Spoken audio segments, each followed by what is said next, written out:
Surely the sovereign Lord does nothing without revealing his plan to his servants, the prophets. The lion has roared. Who will not fear? The sovereign Lord has spoken, but who can but prophesy?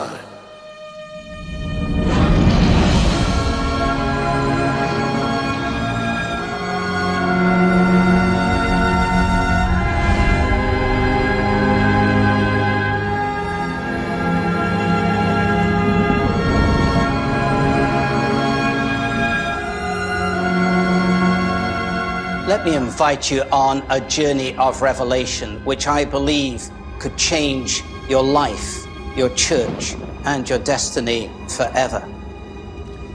The prophetic journey began for me with a vision that I was to see many times over. Each time, it was the same vision with the same ending. Its final words, complete the Reformation, became etched on my mind. The interpretation, though, took 20 years to come. When it came with a roar.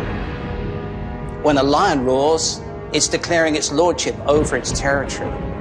It's calling its lionesses to it. It's warning intruders that its dominion is not for sharing. It's anticipating the feast which is to come. I heard the roar. It was the roar of the Lord. The Lord who is the Lion of the tribe of Judah. He's declaring his territory. He's calling his church to its end-time purpose. He's looking to the final victory and the glory that will then follow.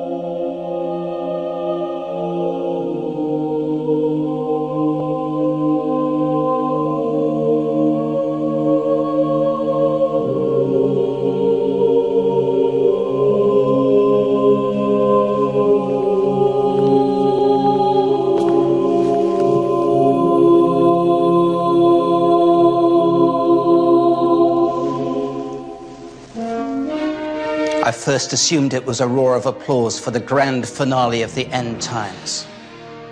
Years passed before I discovered what it was actually about. It was about a great deception being at long last brought down. Centuries ago, there was a moment in time when this deception could have been exposed, but tragically, the opportunity was deliberately avoided.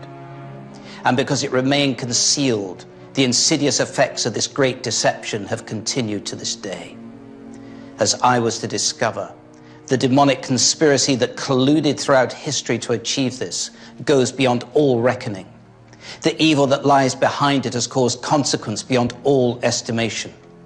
Only when this sinister lie is exposed can an ancient and pivotal promise to the church be fulfilled. The vision was very brief, but I could not get it out of my mind. Year after year, the memory of it kept returning.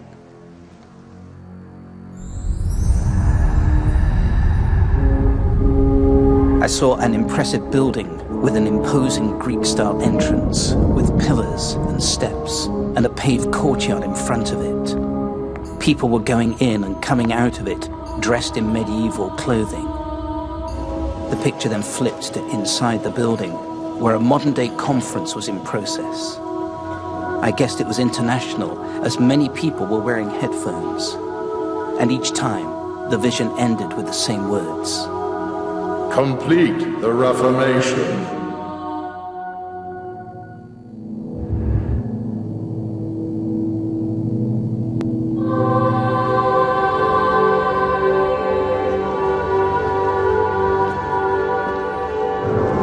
It happened 25 years ago. I was on the staff of a large church in England. It was during the charismatic wave of the late 80s when such visions were not so unusual. But no one could interpret mine. Finally, I asked God to either explain it or to stop it, and it stopped. However, the question remained, what was I to do with this enigma of completing the Reformation?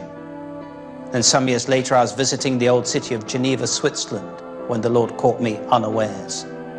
Back in the 1500s, John Calvin had reformed the city in one generation. Previously, it was known as the stinkiest city in all Europe, where nude dancing on the streets was a favorite pastime. Subsequently, it had been called the best example of the city of God since the time of the apostles.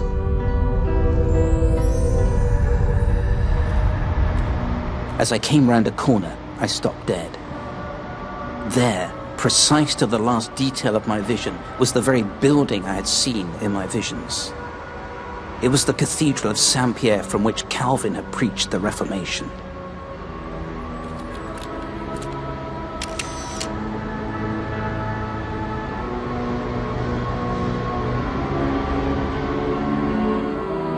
Once over the shock, I knew I had a task. To add anything to the Reformation seemed fanciful, but there was something I had to get to.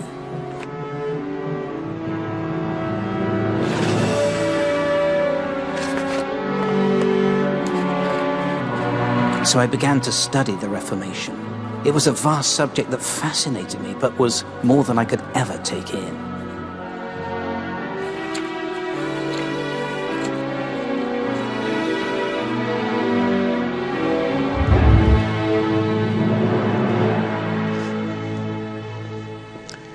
One thing, however, did stand out, and this was how the newly recovered gospel brought salvation to the masses, not only spiritually, but also physically.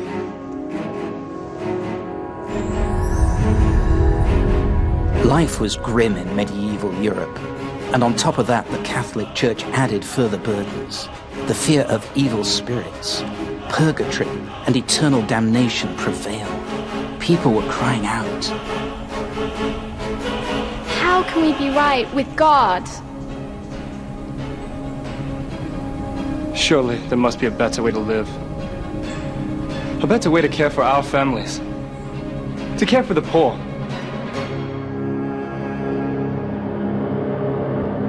It was this depth of oppression that incensed a young German monk called Martin Luther. It drove him to search the Bible for an answer.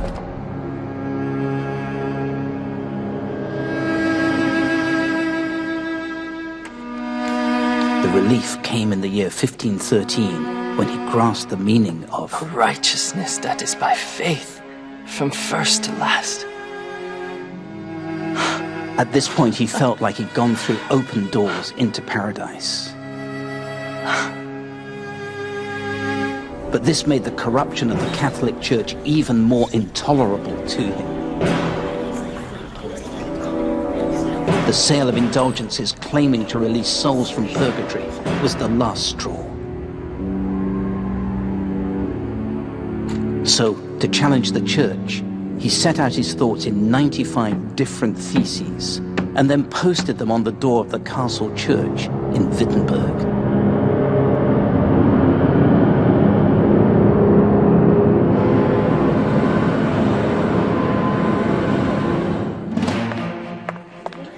His aim was just to open a debate. However, the news of his thesis spread like wildfire. He began to write more, and his message quickly went viral. Thanks to the newly invented printing press, his writings were rapidly circulated. They had such a dramatic impact that the people could not get enough of them. Amongst those who were converted was a young lawyer in Paris called John Calvin. He also started writing, and soon enough his Institutes of the Christian Faith were being widely acclaimed.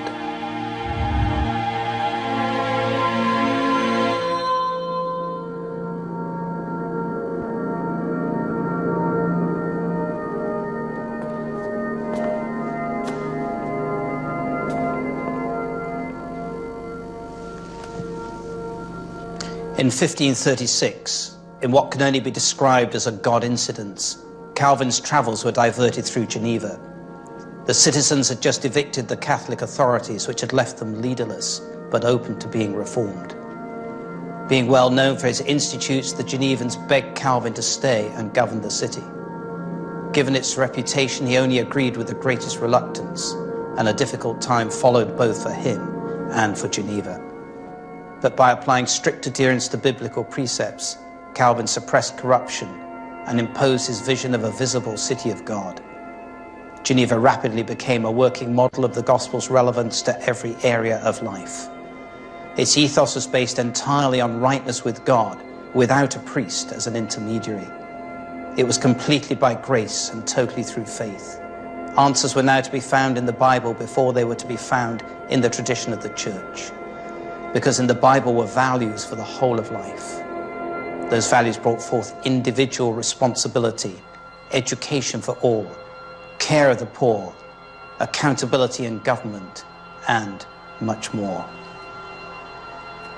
For those who'd known the Geneva of old, its transformation was dramatic.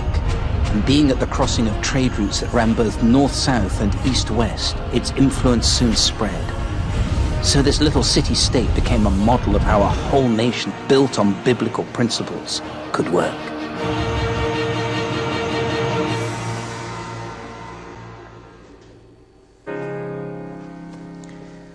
It was an astounding achievement, and I still had no idea about what remained to be completed.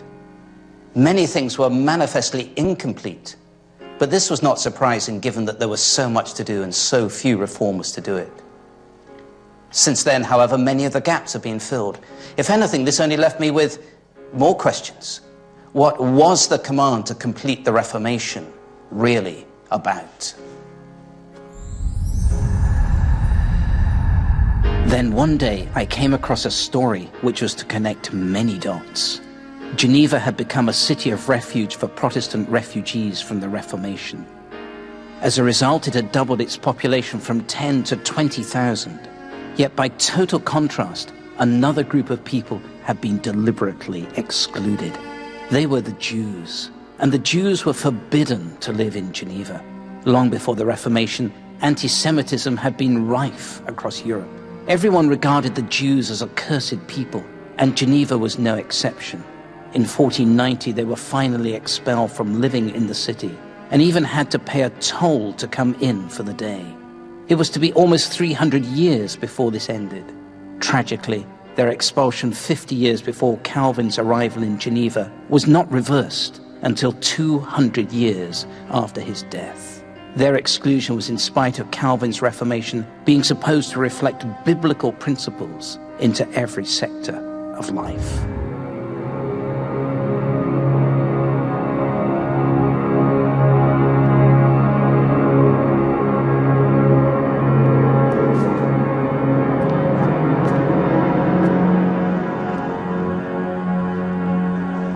It suggested that whatever else the Reformation had changed, anti-Semitism was not touched by it. Calvin had not used his model city of God to tackle the issue. Instead, his message seemed to be that whatever else the newly recovered gospel is changing, one thing it's not changing is the view we've always had of Jewish people. The big question was why? Had Calvin actually lacked the nerve, or was it just not his priority? Or could it be that it was a very deliberate choice? I had to find out about his attitude to the Jews. But to get to the bottom of it, I decided to start with Luther. I soon discovered that where he ended up on anti-Semitism was not where he'd begun. At first, he tried very hard to tackle it. He was disgusted by the church's demonization of the Jews. So he'd rebuked it, saying, They have dealt with the Jews as though they were dogs, and not human beings. They have cursed them and seized their wealth. I would beg everybody to deal kindly with the Jews and instruct them in the scriptures. In such a way we could expect them to come over to us. We must receive them kindly and allow them to compete with us in earning a livelihood. And if some remain obstinate, what of it? For this, the Vatican called him a half-Jew. Luther played their game and replied, They, the Jews, are blood brothers of our Lord. If it were proper to boast of flesh and blood, the Jews belong to Christ more than we. I beg, therefore, my dear Pappus, if you become tired of abusing me as a heretic, that you begin to revile me as a Jew. However, the Jews did not convert as Luther expected. He was outraged. He turned bitterly against them and cursed them. Burn their synagogues and schools. What will not burn, bury it with earth. Let neither stone nor rubbish remain. In like manner, break into and destroy their homes.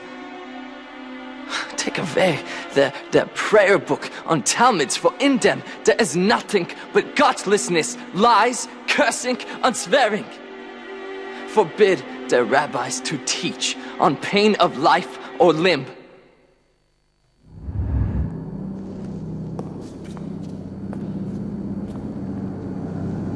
Some attributed his bitterness to failing health, but this statement jumped out at me. We could expect them to come over to us. It exposed Luther's view of the Jews and how the church was in a Gentile bubble. He believed the Jews had to join the Gentile church in order to receive salvation. Obviously, in his mind, the church had replaced the Jews as the focus of God's purposes. They were then fair game because they'd not come over to us. Once they'd been God's chosen nation, but now they no longer were. I realized that if this was also Calvin's view, it would explain how a Geneva free of Jews would have been most convenient to him, lest they debase his model city of God. This drove me to dig deeper. It soon became clear that Calvin had studied the history of Israel very thoroughly. However, judging by some of his quotes, he clearly differentiated their present significance from their previous one.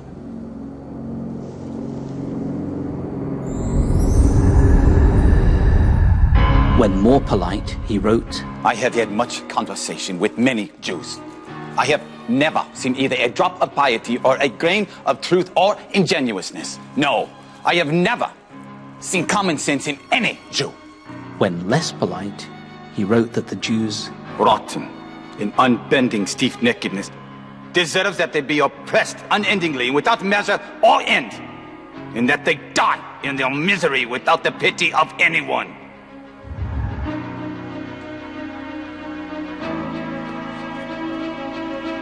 So it appeared that Calvin was on the same page as Luther regarding the Jews who'd not come over to us. This he confirmed in his commentary on Romans chapter 11. Verse 26 says, and so all Israel shall be saved. Calvin's comment was that the Israel of God is what Paul calls that church. With Galatians 6 verse 16, which speaks of the Israel of God, he reinforced his position and said, there are two classes who bear this name. A pretended Israel, which appears to be so in the sight of men, and the Israel of God.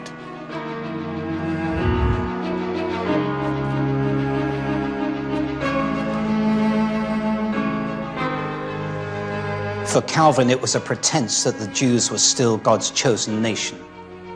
By this he implied that God had transferred all the covenants and promises to the church. Indeed, that it had become a new and improved version of Israel. This meant that, in Luther's latter words, since the Jews rejected Jesus, the only things left for them are the curses found in the Bible, but none of the blessings.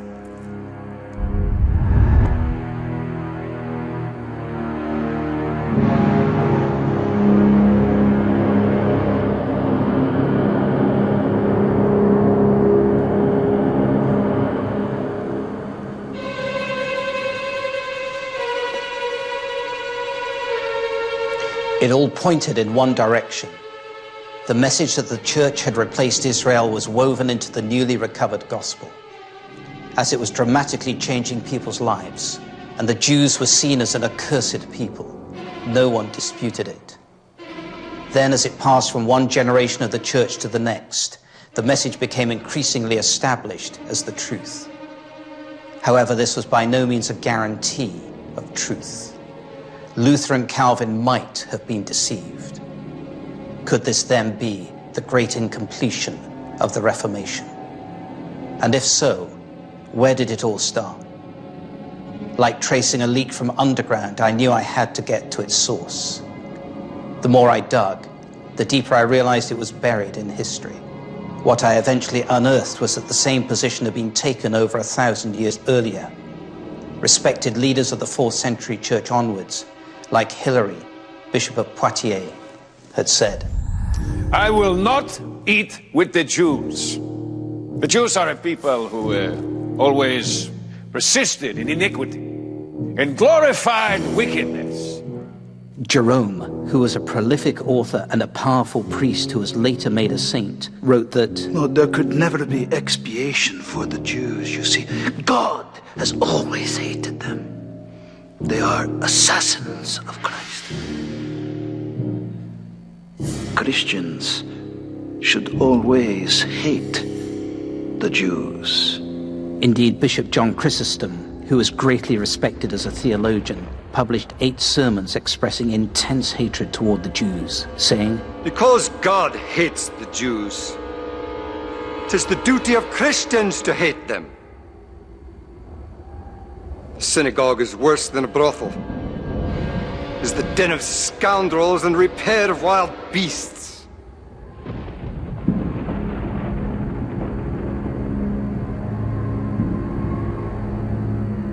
A mob, led by Bishop Ambrose of Milan that included many monks, destroyed the synagogue at Callinicum. When ordered to rebuild the synagogue at his own expense, he angrily retorted, I declare, I have set the fire to the synagogue, so there would be no place where Christ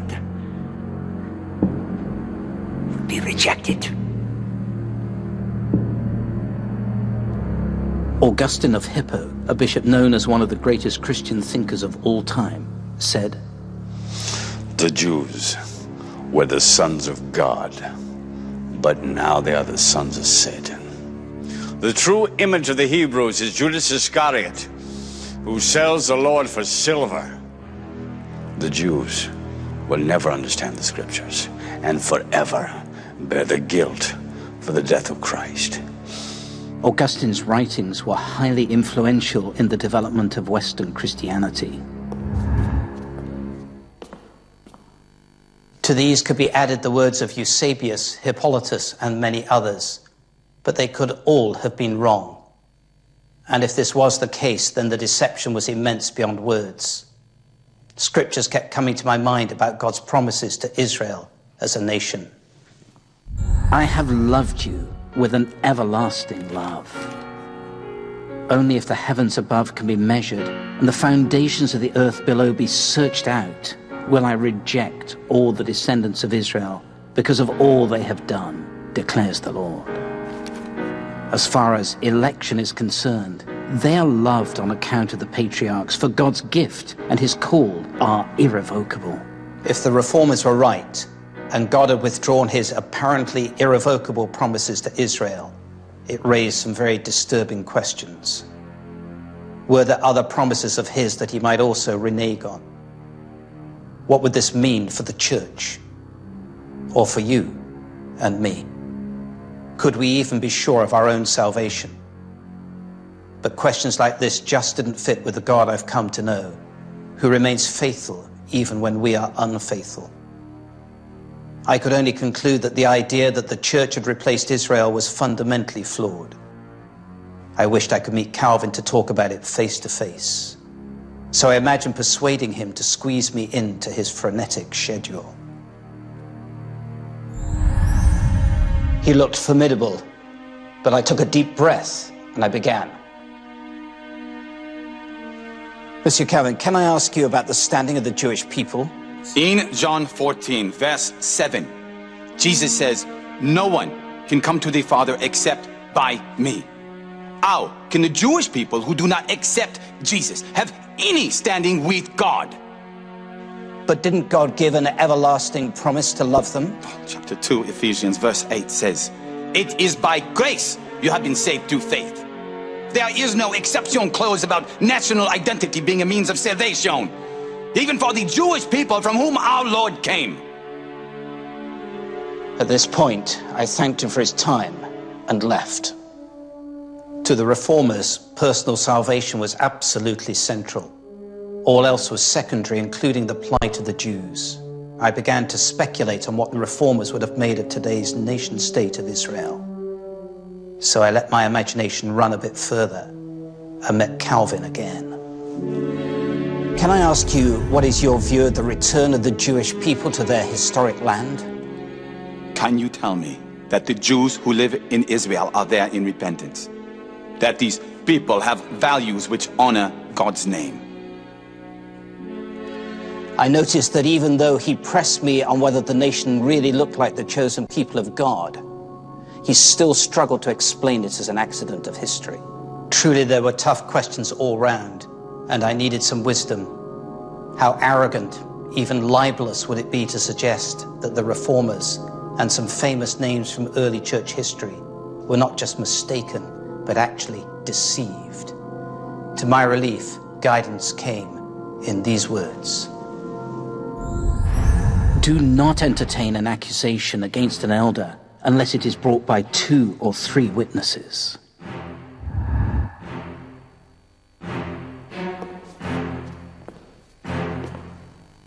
I realized there were 3 witnesses that I could call: the city of Geneva, the Jewish people, and the Protestant church. Just as a tree is judged by its fruit, each of those 3 could testify about the fruit of the Reformation. So imagine joining me in a courtroom as I called my first witness, the city of Geneva. To the city of Geneva, well known as the city of the Reformation, I ask, how did things go on for you following the Reformation?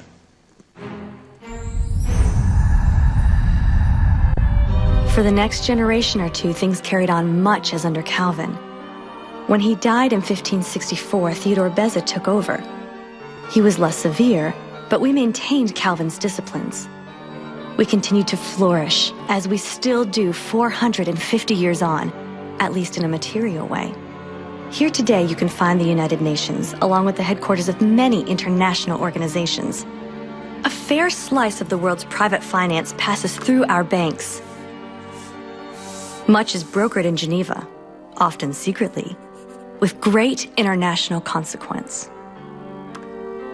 Despite being small in global terms, we still have affluence and influence out of all proportion to our size. But spiritually, there's much indifference. In fact, apart from a revival in the early 1800s, that's how it's been for centuries. Back in the 1700s, when Voltaire arrived here, he said, "I looked for a pastor who believed in God, but couldn't find one." What had really undermined it was the Enlightenment. It was like a flooding river washing away a building's foundations from under it. It started in the late 1700s when it put rationalism, the thinking of the human mind, in first place. Rational logic had brought such advances it had gained great credibility. So anything logic couldn't prove was downgraded, especially faith. This left our church playing catch-up. It tried to make the gospel look relevant by reducing it to only what rational logic would accept. The hearts of the pastors went cold when Jesus was reduced to nothing more than an enlightened moral teacher. Skepticism and criticism replaced faith. And just about everything Calvin had accomplished here in spiritual terms was undone within 150 years. The same has happened to us as to the church in Ephesus. We've forsaken our first love. We can only try to remember the height from which we have fallen. Our lampstand has been removed, and apart from a few brief spells, it has not been replaced. Thank you, City of Geneva. You may stand down.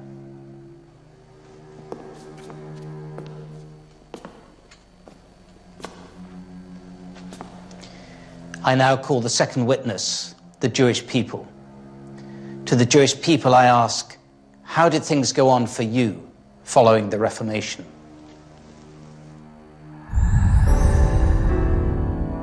For us, the Reformation changed nothing. the cruel persecution we'd known beforehand, it carried on afterwards. You know what it led to? Let me just say a few names, like Kristallnacht, Auschwitz, Dachau, Ravensbrück.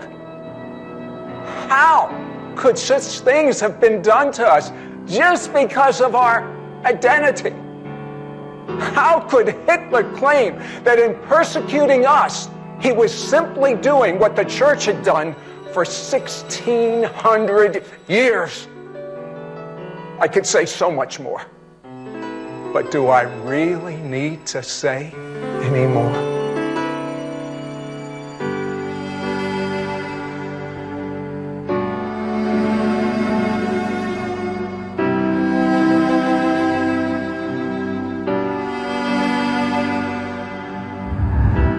I don't think you do. We deeply respect your testimony, Jewish people.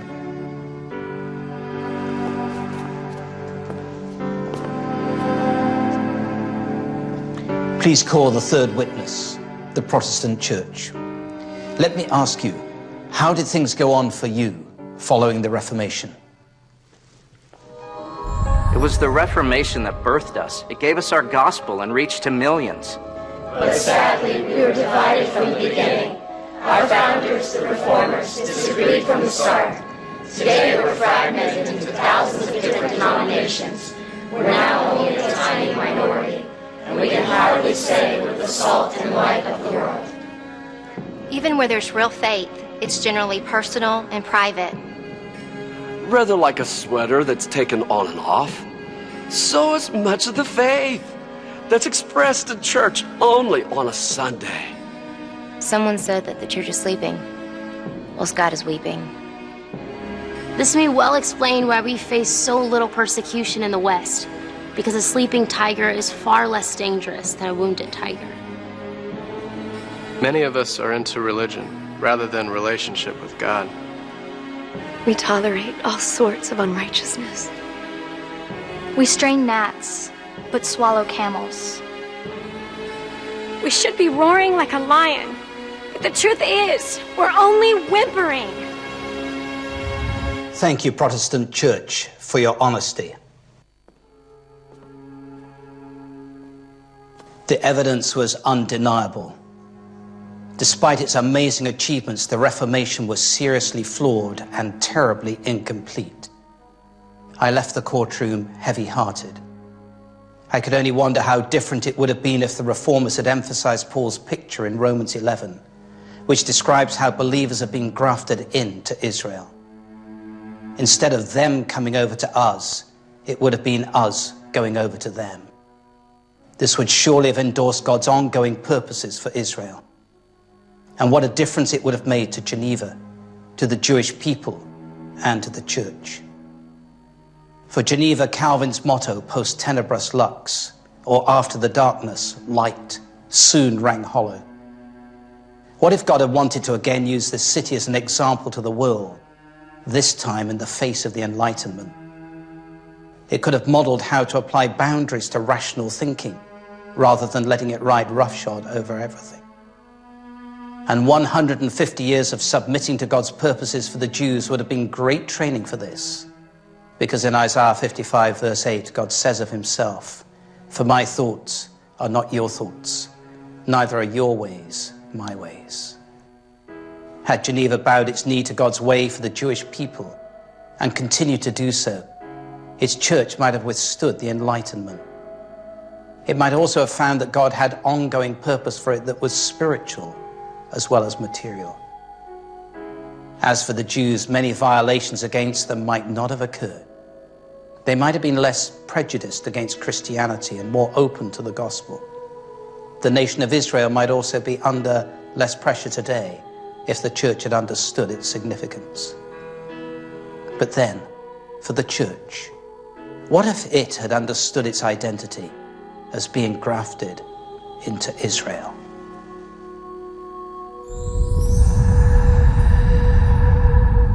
In the courtyard of Cathedral Saint-Pierre, where Calvin preached the Reformation, is a modern statue of the prophet Jeremiah.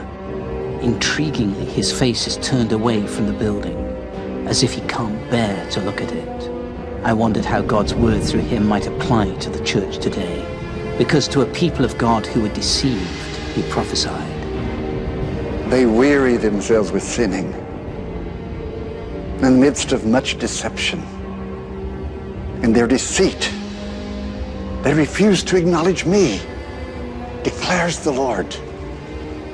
When he saw 2 baskets of figs, God asked him what he saw. He replied, "The good ones are very good. The bad ones are so poor, they cannot be eaten."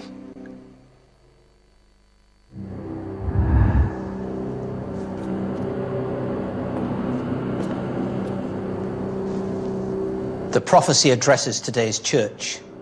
It is producing good fruit, but it's also producing rotten fruit. As with trees which produce bad fruit, so it is with the church. Its roots have not supplied the sap it needs. In Romans 11, Paul reminds the church that nourishing sap is available, but only if its roots are in the right soil. Would it be different today if the church had drawn up the sap from its identity in Israel? Most likely it would.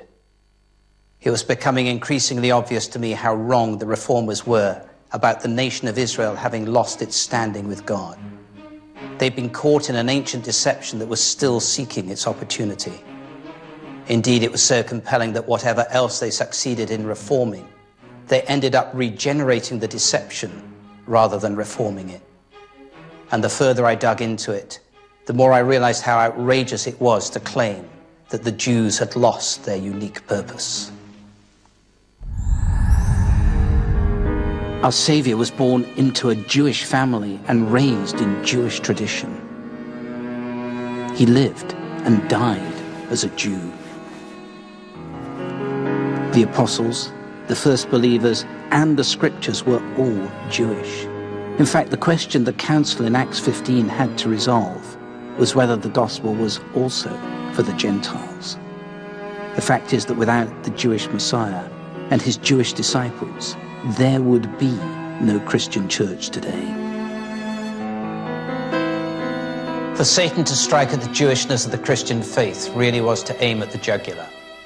It was to perpetrate the most cunning lie of all time. The conspiracy was so deep it went as far as expunging the Hebrew name of our Lord, and indeed all the other Hebrew names in Scripture, and replacing them with Gentile names. Indeed, today many believers don't even recognize the real name of their Savior, which is Yeshua, which means in Hebrew, salvation from the Lord.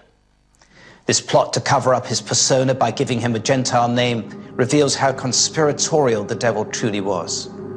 He'd failed to stop salvation from being extended to all, and was determined to stop it from going any further. His only recourse was to stop Gentile believers from seeing beyond their personal salvation. And for that, the church had to be cut off from its roots, to keep it from knowing its true identity and purpose. The plan bore all his infernal trademarks. It was simple, subtle, and audacious, and it also expressed his driving ambition. I will ascend to heaven. I will raise my throne above the stars of God. I will ascend above the tops of the clouds. I will make myself like the Most High.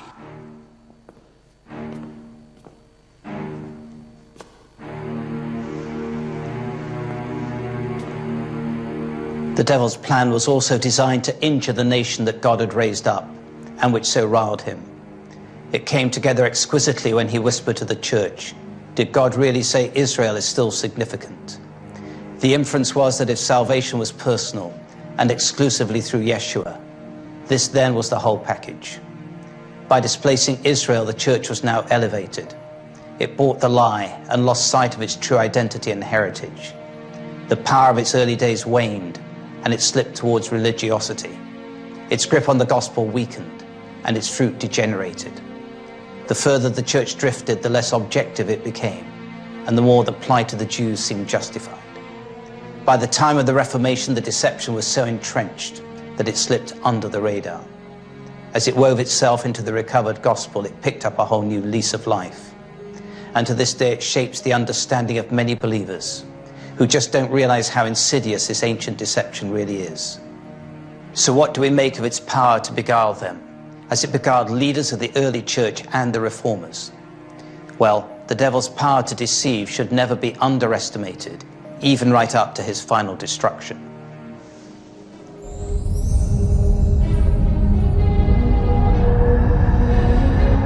Satan will be released from his prison and will go out to deceive the nations in the four corners of the earth. We saw it when he hit back after the church was born. We saw it at the Reformation, and we will see it again. Yeshua warned that in the end times the devil's strategy will be to deceive the elect, if that were possible, such that, because of the increase of wickedness, the love of most will grow cold. To the end, the devil's tactics remain the same. First, it's to distance individuals from God on the issue of Israel. Wickedness then has particular opportunity to press into the gap to separate them yet further from him. Secondly, it's to leave the nation of Israel unsupported by the church in order to isolate them. Then thirdly, and perhaps most significantly, it's to limit the witness of the church not only on earth, but also into the heavenly realms. Because God's desire is that through the church, the manifold wisdom of God should be made known to the rulers and authorities in the heavenly realms, according to his eternal purpose, which he accomplished in Jesus.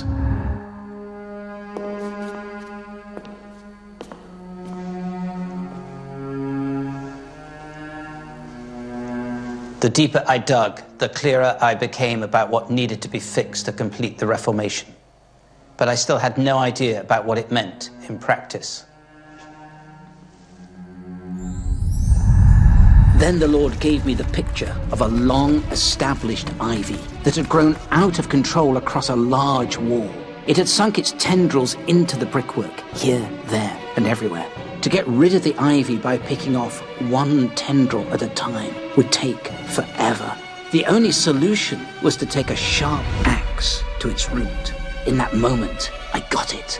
This is exactly what has to happen to the ancient deception. If we try to pick off every tough question about Israel's significance, we'll be at it forever. The axe has to go to the root of the lie.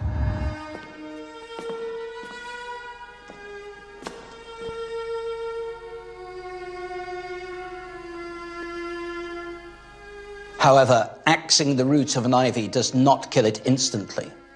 It still lives until its sap runs out. Only when its tendrils lose their grip can it be easily pulled off the wall. But once the deception is axed at its roots, the lie will eventually lose its grip. The church will recover its identity, its destiny, and its testimony. Then it will bear the fruit it was meant to, so that the lion may roar, the lion of the tribe of Judah, who is declaring his lordship over his territory. I invite you on a journey with me to discover the truth about God's chosen people and the church's final destiny. Maybe you know that something within the church isn't right. Maybe you feel a certain discontent when you walk into church on a Sunday, or when you see how your city remains indifferent to salvation. Maybe you privately despair over the weakened and compromised state of Western believers, and you wonder if there's a solution. There is hope, and I can show you the way. First, though, I need to warn you. What you will learn as we travel down this path may change your life forever. It may disturb your understanding of the church and evermore alter your grasp of what the gospel is truly about.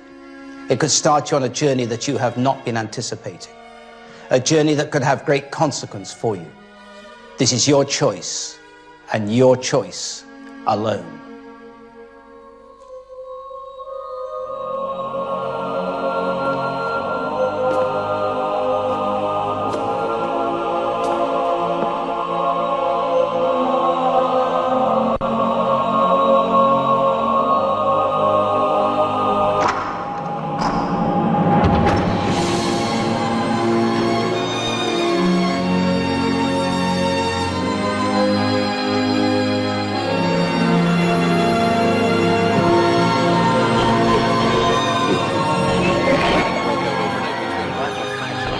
Values have plummeted since the late round. The homeless population has skyrocketed over the past 15 years. and including 3 children, 4 others.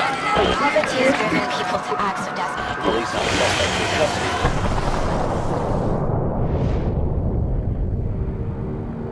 At the Reformation, the gospel was recovered, but something pivotal remained undiscovered. This was the church's true identity. Through an ancient deception, the devil kept it hidden. So the church continued in a bubble all of its own, quite oblivious to its relationship with Israel. This had massive implications. Not least was the church's grand delusion that it was independent, and even worse, that it had replaced Israel.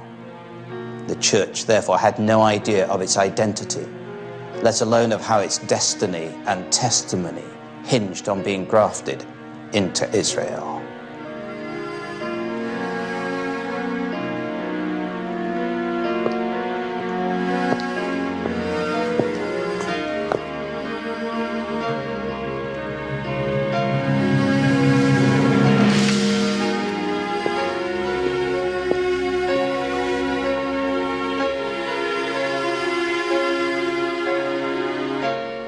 That's why, after the first rush of the Reformation died down, its testimony weakened. And why, instead of roaring like a lion, it looks and sounds like a lion which has been declawed and deroared. So the Reformation remains to be completed. For that to happen, a crucial piece of work still needs to be done. The ancient deception has to be uprooted and torn down. Its consequence has to be destroyed and overthrown. Then, if the church is to recover its true identity, building and planting is needed. For this to happen, there's 3 things we need to understand. First of all, we need to know why the church can't have replaced Israel in God's purposes. Secondly, we need to see how the physical nation of Israel and the spiritual body of the church both fit in God's purposes. And then thirdly, and most importantly, we need to have grasped how they both matter equally to God. To do this, we're going to follow in Luther's footsteps. We're going to start by nailing up some theses about why today's church is not what it should be. And then we'll build and plant from there. Fortunately, we won't need 95 theses like Luther. We'll only need 5.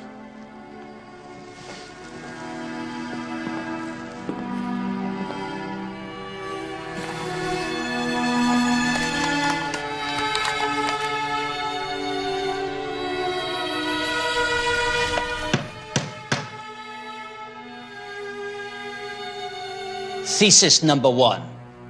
It is a lie that the church replaced Israel in God's purposes.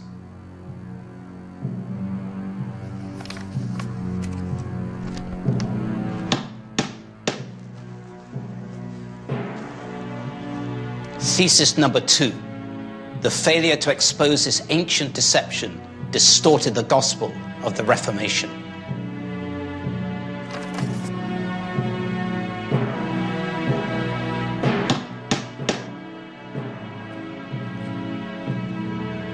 Thesis number 3. This deception continues to wound both the church and the Jewish people.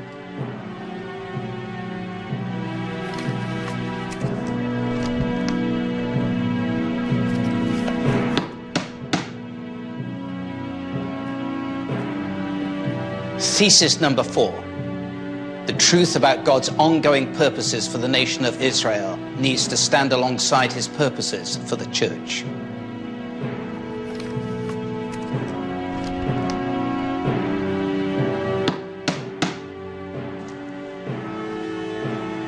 Thesis number 5. The widespread acceptance of the truth will have many consequences, both for the church and for the salvation of all Israel.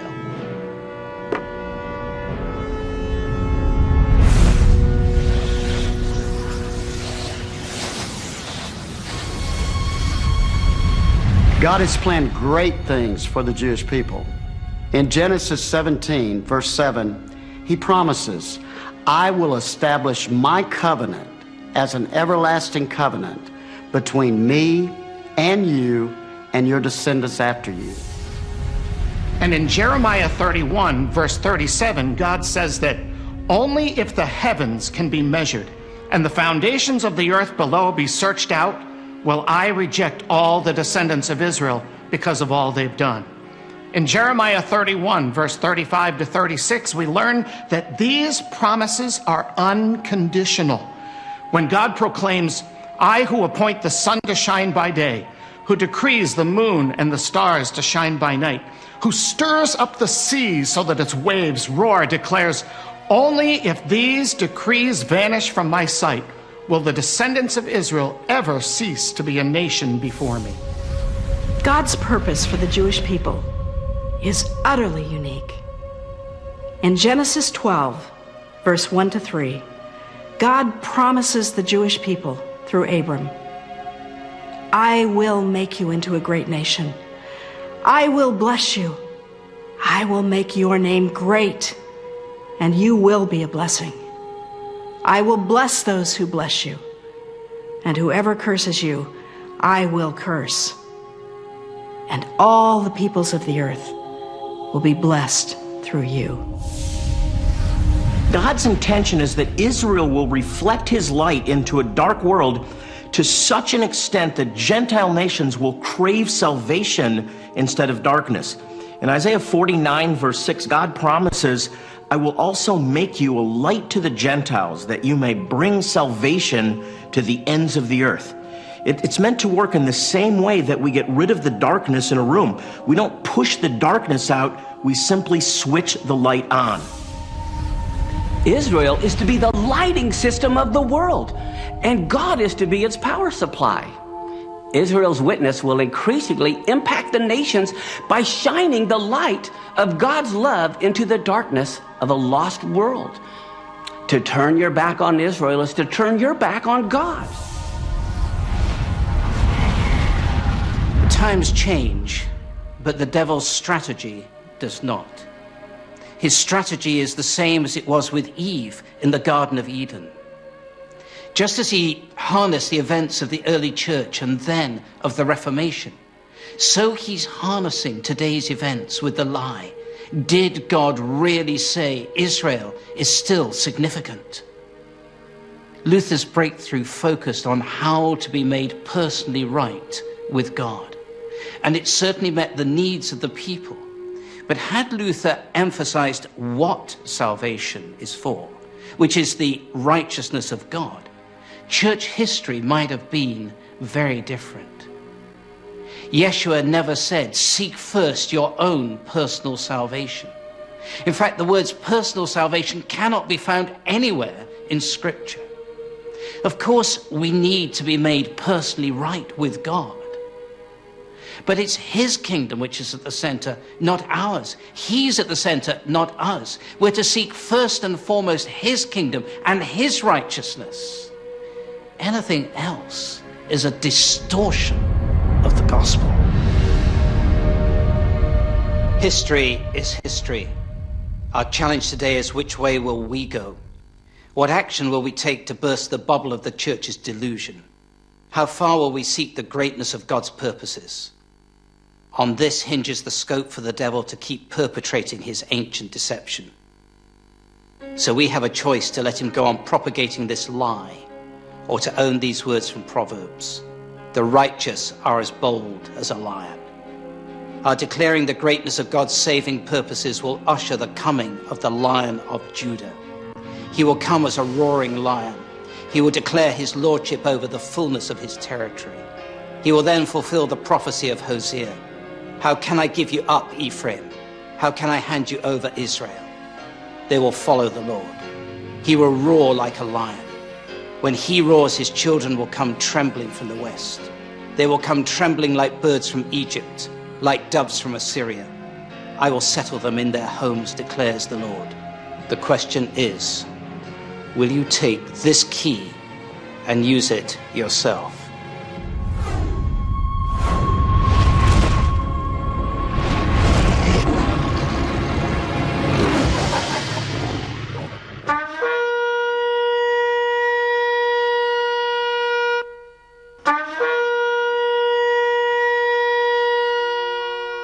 A lot of people think the reason there's been so much anti-Semitism in the church for the past 2,000 years is because Jesus came through the Jewish people. And the devil's upset with the Jewish people because Jesus came. Well, they're partially correct, but there's something much more at stake.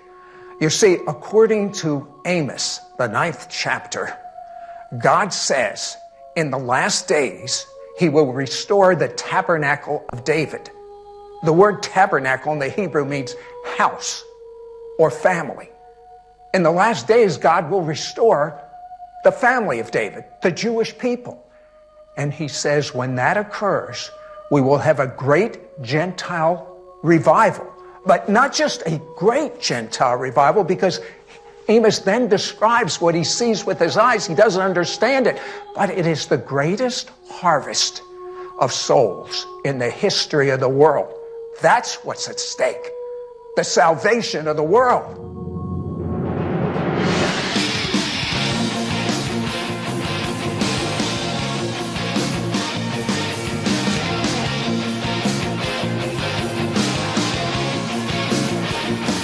Dissonance is raging, in the name of love raging, ringing through the ages, shaping many nations.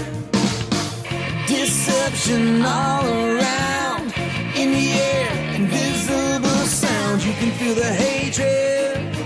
Are you willing to forsake it? God is shouting out to the children of the nations.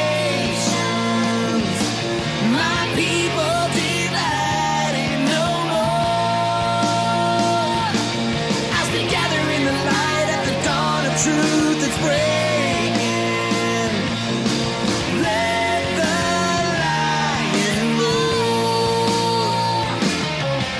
Destiny is waiting, all creation waiting.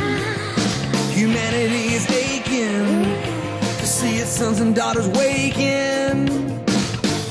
In the earth you can hear the sound as dead men shake the ground. Salvation is coming, so children come running.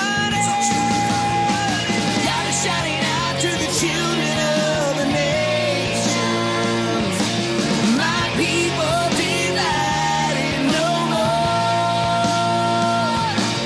As we gather in the light at the dawn of truth that's breaking. Let the lion roar. By faith they've conquered kingdoms. One people, one nation. Imprisoned, slain by the sword. The world did not deserve them. They were mocked and murdered in cold blood. Awaken, awaken. And we wait for the promise of God until our faith becomes one.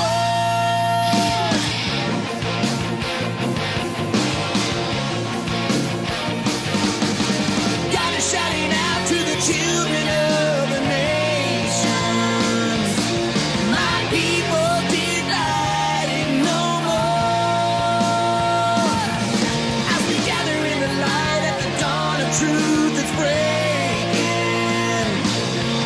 Let the lion roar. God is shouting out to the children of the nations. My people divided no more.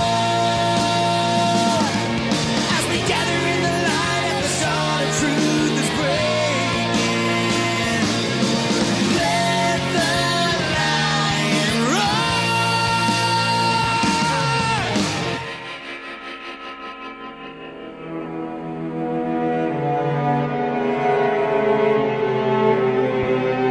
אוויר הרים צלול כיין וריח אורני נישא ברוח הרבים עם כל פעמונים ותרדמת אילן ואבן שבויה בחלומה העיר אשר בדן יושבת ובליבה חומה ירושלים של זהב